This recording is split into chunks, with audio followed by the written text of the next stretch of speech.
நாளை பௌர்ணமி. பௌர்ணமி அன்று பிரபஞ்ச சக்தியும் தெய்வ சக்தியும் அதிகமாகவே இருக்கும். நாளை மாலை 6:30 மணிக்கு மேலே உங்கள் வீட்டு மொட்டை மாடி அல்லது பால்கனி இல்லை கொல்லைப்புறத்தில் ஒரு நிலவு படக்கூடிய இடத்தை சூஸ் பண்ணி அந்த இடத்துல ஒரு விரிப்பி போட்டு உட்காந்து ஒரு கண்ணாடி டம்ளரில் 1 ரூபா காயின் போட்டு தண்ணீர் ஃபுல்லாக ஊற்றிடுங்க.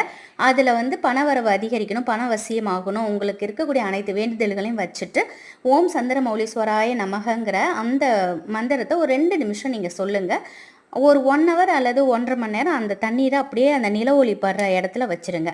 அதுக்கப்புறம் ஒரு பாட்டிலில் நீங்கள் வச்சுருந்த அந்த டம்ளரில் உள்ள தண்ணியை காசோடு ஊற்றி அந்த தண்ணீரை பூஜாரியில் வைத்துடுங்க. உங்கள் வீட்டு பூஜாரியில் வைத்துட்டு எப்பொழுதும் காலையில் அந்த தண்ணீரை கொஞ்சம் வீடு முழுவதும் தெளித்து விடுங்க. இதே போல் அடுத்த பௌர்ணமி வரைக்கும் நீங்கள் செஞ்சுக்கிட்டு வாங்க. பண வரவு அதிகரிக்கும். உங்கள் வீட்டில் நல்ல நல்ல மாற்றங்கள் நடக்கிறத நீங்கள் கண்கூடாக உணரலாம். மறக்காமல் செய்யுங்க. அதே போல் அடுத்த பௌர்ணமிக்கு இதே